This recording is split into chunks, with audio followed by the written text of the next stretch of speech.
Hi, this is Mark Rolette from South Shore Retirement Services, and welcome to the Money and Meaning podcast, where our goal is to bring you conversations that are relevant to your retirement and can help you worry less and live more. This week's episode covers a topic that, while not always easy to talk about, is incredibly important: how to recognize and respond to fraud and financial scams in retirement. As technology advances, so do the tactics scammers use, and unfortunately, retirees are often targeted the most. But awareness is power. To help us dig into the most common threats and what you can do to stay in control, I'm joined today by Carrie Pasquarello, CEO of Global Secure and a national expert on fraud prevention and personal security. Carrie spent years educating people on how to spot red flags, respond to high-pressure tactics, and protect themselves and their loved ones from financial exploitation. This is a conversation you're not going to want to miss. Let's get into it. Hi, Carrie. Thank you so much for joining me today on the Money and Meaning podcast.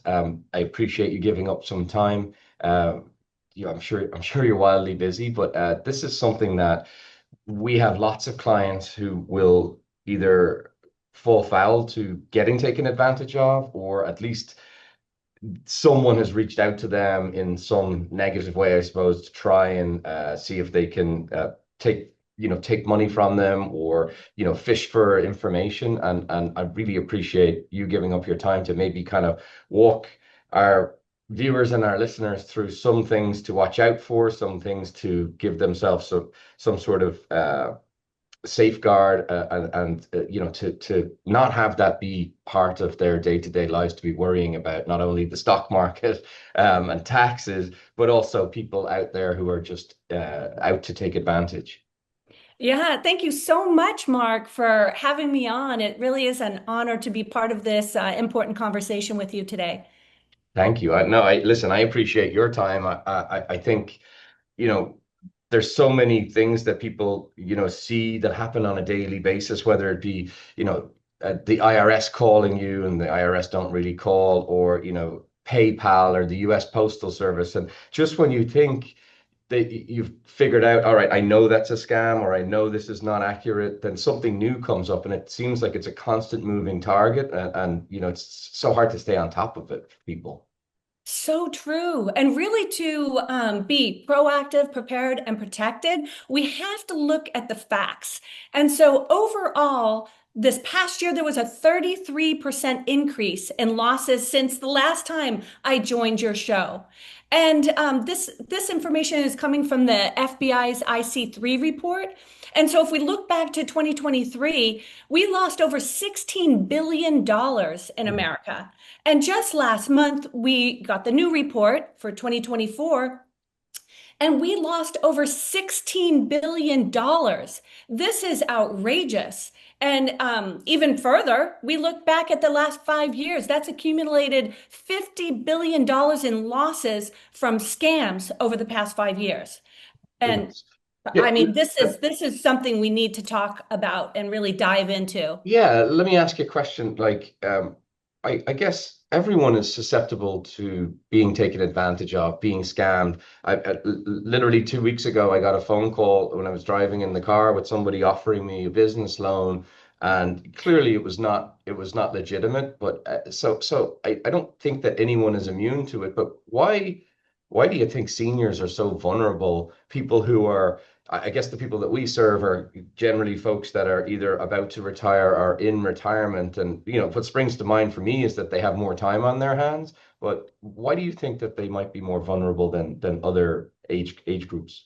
Yeah, it's really incredible. And it's really the most concerning thing is, as we really examine those losses by age, individuals over 60 years old have suffered losses exceeding $4.8 billion. Now, this is representing a 40% increase from the previous year. And so why is this? And there's a lot of things that we have to look at when we're talking about people over 60. It may be that they're lonely, so they're susceptible to romance scams Yeah. on Facebook. It might be that they're not digitally savvy. And so they're not understanding that if you click on something, you might introduce malware into your computer. There's a number of factors that go into why they're targeting our people over 60. And that also includes that they've accumulated so much wealth. They have accounts, they have savings, they have retirement plans. And this is why it's so vital to have this conversation and really talk about how we can close that safety gap. And it really comes from awareness. Yeah, and I mean, besides the obvious of, some of the scams, and I like to talk about, what you've seen or what you're seeing as the kind of the leading scams, as it were. But besides the obvious of, somebody gets taken advantage of and money gets taken from their bank account or their identity gets, hijacked or stolen. The less obvious, but when you start thinking about it, like the emotional impact on somebody who has probably already gone through a fairly difficult psychological shift, if they've just retired and they've just stepped away from something that was their career path, what might have been their identity during their working lives, like the emotional impact, it's almost like an assault on somebody psychologically, right? Oh, absolutely. There's a lot of manipulation, and unfortunately, people feel very shameful after they've been scammed out of million or thousands of dollars, and sometimes millions of dollars. And when you look at that fact right there, you know, we have to remember it's so important to report scams to the FTC, to the FBI, because that's how we capture these numbers. And so when I look at those numbers about what we just lost this past year or the $50 billion over the last 5 years, that number is completely off because so many people do not report Sure. because they're feeling, very emotional about this. They don't want people to know that they've lost this money. And so when we look at that figure, understand it's much bigger than that. Oh yeah, absolutely. I mean, I guess the embarrassment of coming forward, or maybe even just if I come forward, what nothing's going to happen. But to your point a moment ago, I guess it's so important for everybody to come forward because maybe it won't get your money back, but it might stop the next person getting taken advantage of. Yeah. And I have to add in we might talk about people not being digitally savvy, but it's actually happening to everybody, well-educated people. All we have to do is look at Tom Brady here in Massachusetts, Yeah. right? He lost millions of dollars due to the collapse of FTX and the cryptocurrency company that he endorsed. He was supposed to receive $30 million of stocks and compensation, and all of that disappeared because FTX was a fraud. And they actually went bankrupt, and Sam Bankman-Fried ended up Yeah. getting 25 years in jail. Yeah. So it's happening across the board to many, many different people. And it seems to me like they sound so legitimate, and it's so, I suppose, with the internet and AI technology, it's so easy to get lots and lots of information about a person that you don't know at all. So they come on the phone or they come in through an email or whatever medium they're reaching out to people with a lot of information. So it sounds like they're familiar to them. What would you say? Because I've seen, unfortunately, I've had some clients that have been, exposed to it, taken advantage of. Thankfully, nothing too serious. But what are you seeing as I guess, the top few scams that are going on right now that people might be able to keep an eye out for so they don't get taken advantage of?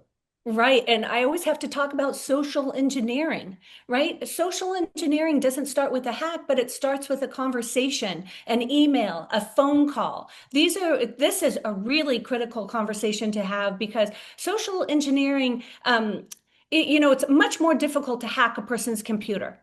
But it's so much easier if you can exploit somebody with trust and get them, get a vulnerable person to actually reveal passwords, share their credit card information, steal, getting them to send money and unknowingly down download malware. Now, social engineering is used in a number of the scams, those top scams that we talk about, whether it's a text scam, whether it's romance scam, a Facebook scam, email compromise type of scam. And it's so incredibly interesting how somebody can be socially engineered into a scam.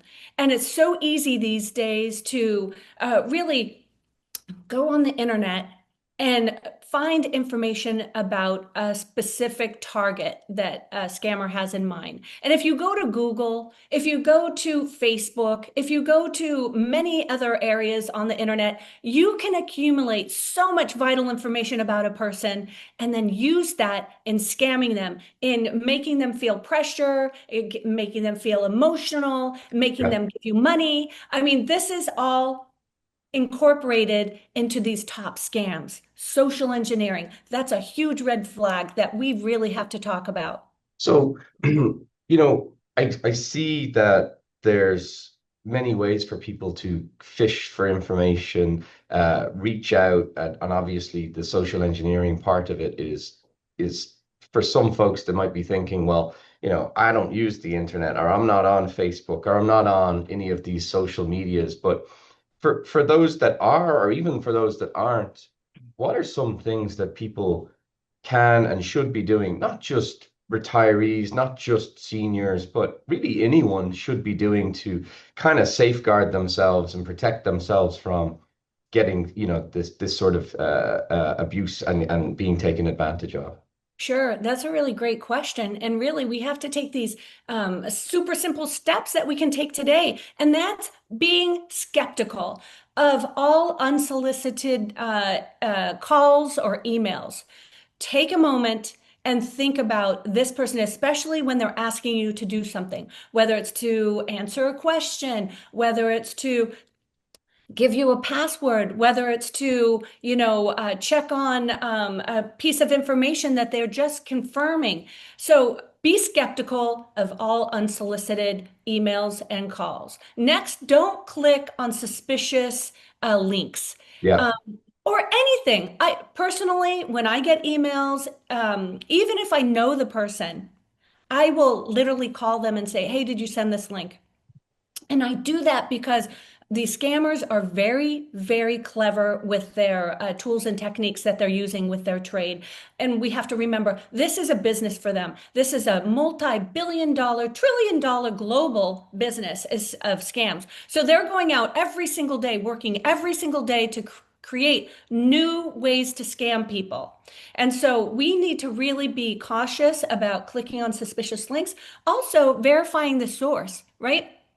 So if a message comes in from a specific company, or if somebody calls you and they're saying, "Hey, this is your bank, I need you to do this, this, and this," immediately I say, slam the scam. Let's remember that term, slam the scam. Oh, I Just like that. just hang it up, and then go and find that telephone number that you have for that organization and you make the call. Do not Google their telephone number. If you Google a number, sometimes scammers are paying Google to put their ad on the top. Wow. So if it's let's say a text scam and your computer goes black and it has this 1-800 number, and all of a sudden there's these loud noises and you can't turn off your computer and people panic, I always say, stop, take a big deep breath, and hard quit your computer. That is a quick way to get rid of that particular type of malware.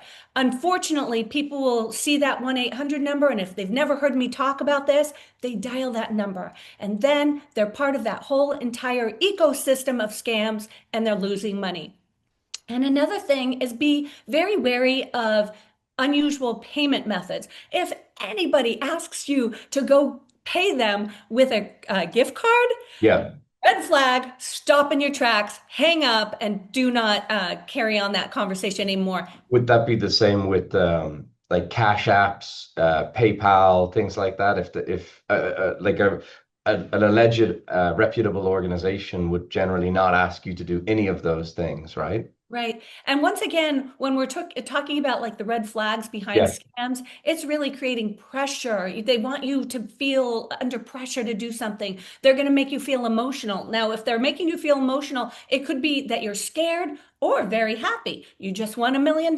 I would be very happy. But if they're saying you owe money or we're going to send a police officer to your house to arrest you, Sure. Yeah. that's an emotion. So as soon as you feel an emotion, stop, hang up, end the conversation. Next is when they're asking you to pay something, or even more devious is when the scammers ask you to keep a secret. So with those red flags, and these payment methods, we have to step back and just take a breath and think about what we're doing. And that's what scammers do not want you to do. Scammers do not want you to think. They want you to react Yeah. now. So if you feel the impulse to react right now, step back and understand that's probably a scam. Well, I suppose like in any big decision, it should be take a minute, like think about the logic behind the decision that you're about to make before you actually make that decision.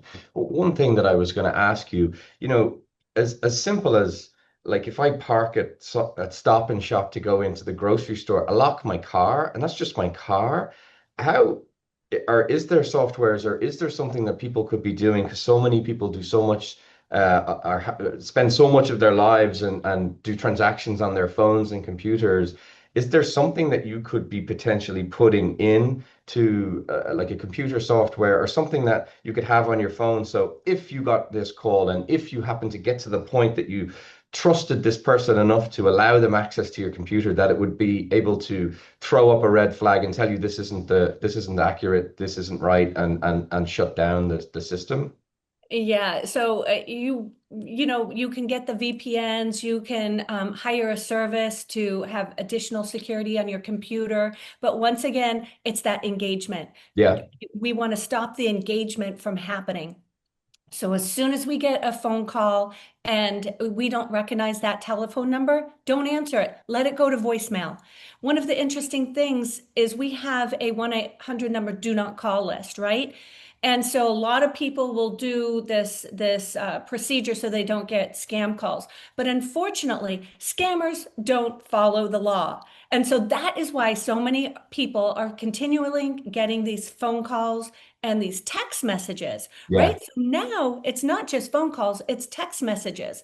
And because they can use a spoof card, which can kind of hide their true identity, it might come up on your phone that it's the FBI, it's the FTC, it's the IRS, it's your local police department, or it's your daughter calling or your mother calling.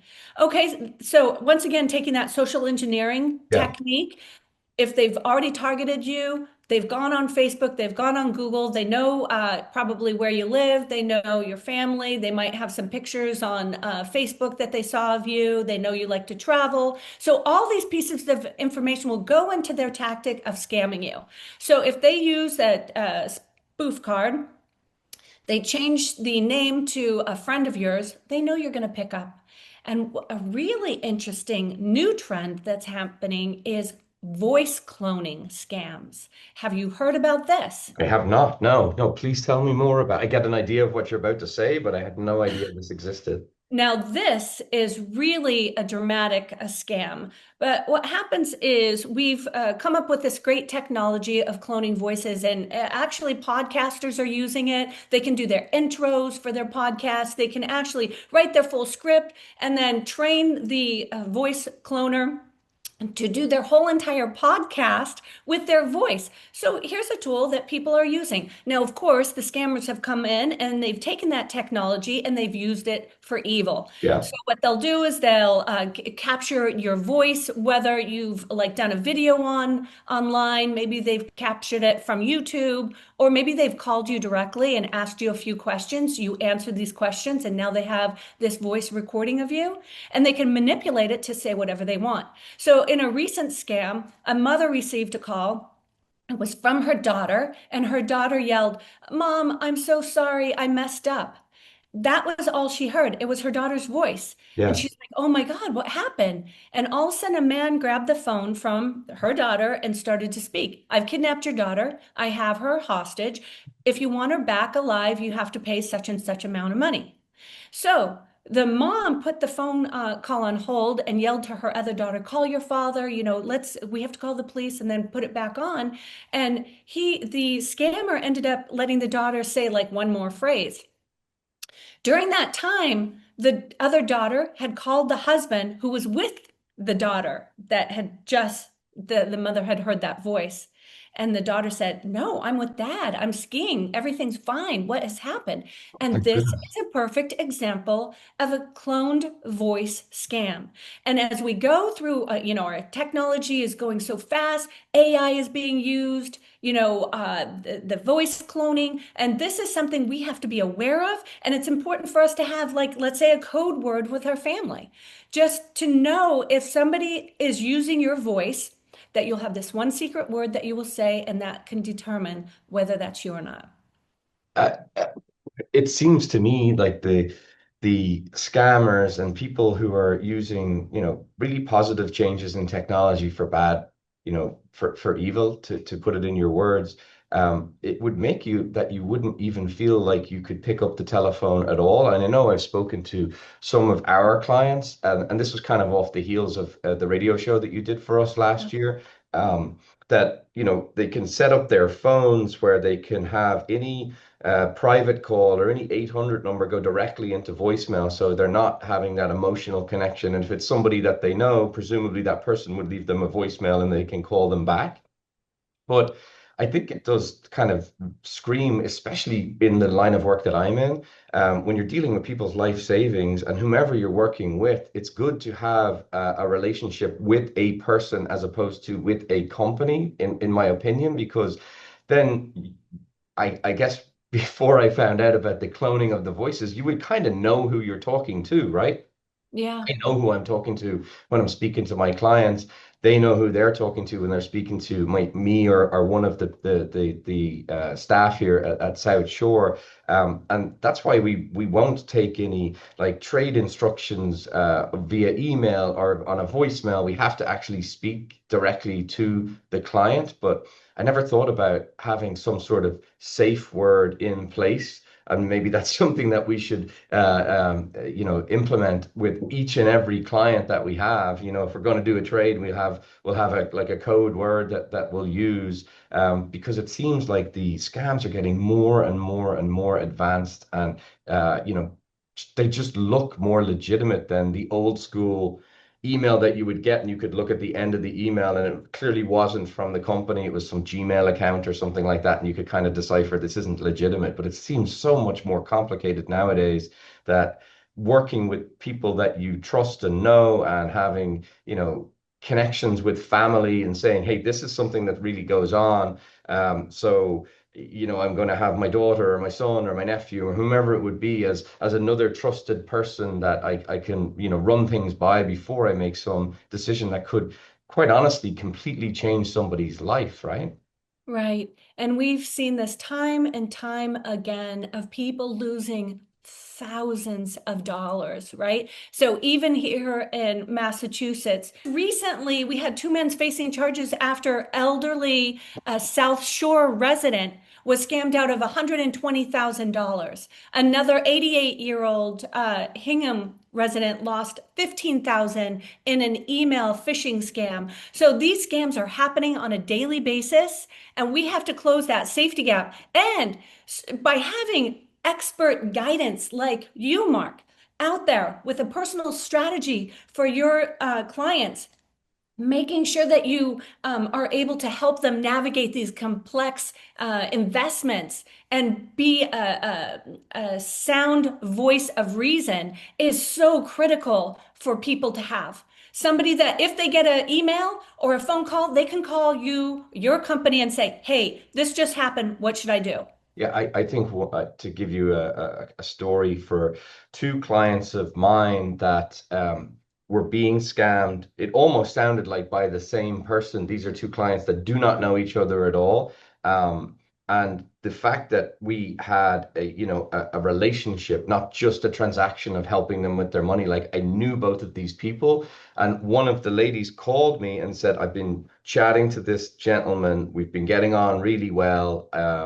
And we've just been chatting online, and he sent me he asked me if I could help him. I need to make a withdrawal from my account. Immediately my hair on the back of my neck went up in that conversation, and she said his daughter is in London and she's studying a semester abroad, and he needs to get her some money to get a flight back, and he's either out of range or out of the country, but whatever way it was, he doesn't have access to his investment account. So he was wondering if I could lend it to him. So where would I take that money from? And I said, listen, I won't say the client's name. I said, this sounds a little fishy. And she goes, no, no, no, I have a good. And he sent me copies of his statements to show me. I'm like, I don't think anyone would actually do that. So the point I'm making, and it was a scam, and she didn't take the money out, is that sometimes having one person who's removed from that existing, like that, in the moment situation, gives you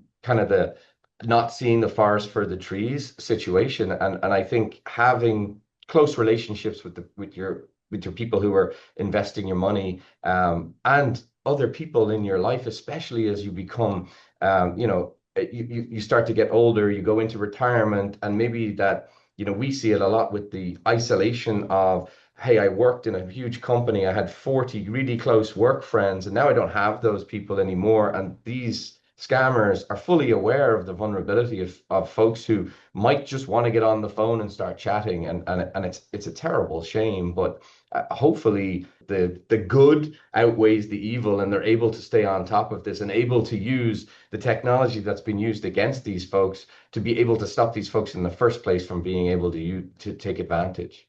Right. And even knowing who to call in an emergency situation. First call, they might be calling you. If there's a financial situation that comes up, the FBI has the financial fraud kill chain. So they have a team called the RAT team, which is a recovery asset team. And what they do is they can streamline communications with banks and be able to freeze funds and assets before they're released if you do it fast. And I'll just give a really quick example. This isn't to that extreme, but I received a notification on my phone from my Bank of America. And they said that a mortgage loan was sent out. The payment was done. It was like $1,900 from my account. And I'm like, a Quicken Loan? I don't have a Quicken Loan. I quickly called my husband. I'm like, hun, do we have a Quicken Loan out? And he's like, no. So first call was to the fraud department of my bank. And I said, listen, something has just happened. It looks like a false mortgage payment was made from my account. And because I had the notification on my phone and I had the numbers readily available to me where I could call within 1 minute, I was able to stop that payment. And of course, I had to get a new checking account and change the money. But the point is, you never know how people are getting your information. I could have sent a birthday check to somebody. Somebody could have washed that check. They Yeah. could have just gathered the numbers at the bottom and then somehow started a mortgage from my account. So these are really, these are happening on a daily basis. And so if we're able to intercept the information and get to the right department, we can stop the scammers. And that is, what really makes me happy at the end of the day. I don't want to take up your entire day, and I had like 15 rapid fire questions that I was going to ask you, but if I can just ask, maybe the top four that I thought were the ones that we should touch on, and maybe in 60 seconds, can you give me an answer on each of these? I'm gonna put my glasses on so I can read them out to you. But Sure. some of these questions were, what is the most common scam that we're seeing today? I What would is the say, current one to look out for? yeah, I would say, and there's more than one, but if I had to say one, it would be the business email compromise scam. So, this is where you're getting a Netflix email or a banking or Hulu or whatever company. But what you can do is hover above their address, check that it's the company address. Yeah. Oftentimes you'll find it's like some crazy email. And so immediately that's your red flag and boom, you're done. Okay. All right. That's good. Next one is, if you could give one piece of advice to every retiree or every person really who's listening or watching this podcast, what would that be? It would be slow down before you do anything, right? Take the time and think about the email, think about the call. If somebody's giving you any pressure or urgency to do something right now, understand that is a red flag because scammers count on quick reactions. Yeah, They want you not to verify. They don't want you to call and ask somebody else if you think this is a scam. They want to get you on the hook and keep it going. that's a great piece of advice. I think it's a great piece of advice for any walk of life and any stage in life is just maybe slow down a little bit and take a beat and think things through before you actually pull the trigger on making any decision at anything. But that's great advice. Okay, I got two more. The biggest security mistake that people seem to make is what?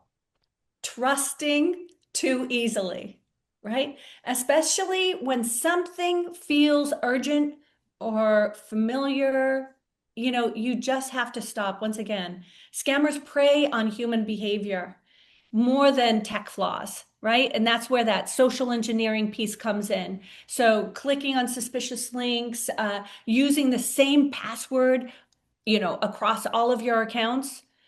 Those are some big mistakes people are making. Okay.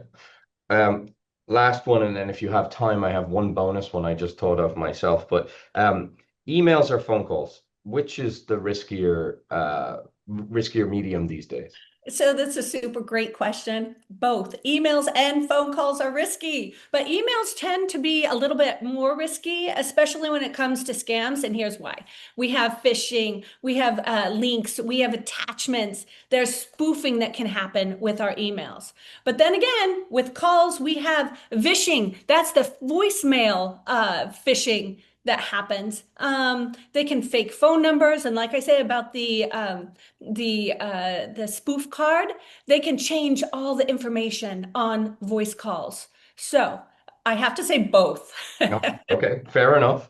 So my last question before I let you go, and I really appreciate, Carrie, you giving me this time, and I'm sure our viewers and listeners do as well. But my last question is, sometimes it's not possible to kind of go off the grid, right? As it were, it's not possible to just purchase or book or get a rental car or do all of these things without using the internet, without using plastic, as it were, right? Credit card, debit card.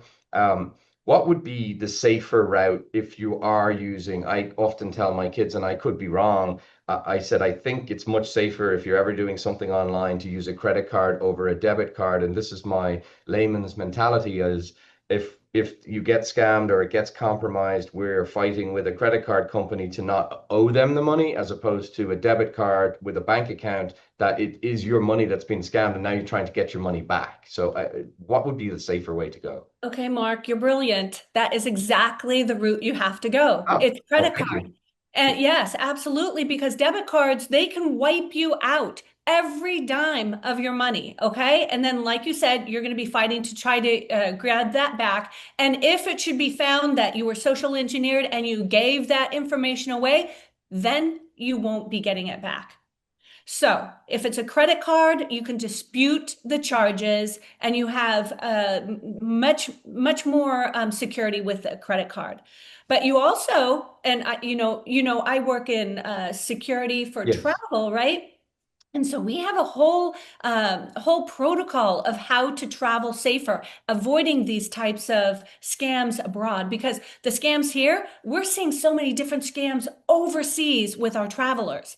Like, and I could just share one really quick Please, scam yeah. that would be wonderful for people to know is when you're in a hotel and you receive a call, let's say about 11 or even 2 in the morning, right? Really late at night or super early in the morning, and it's the front desk and they need to confirm your credit card information because there was a glitch in the computer and you have to do it right now.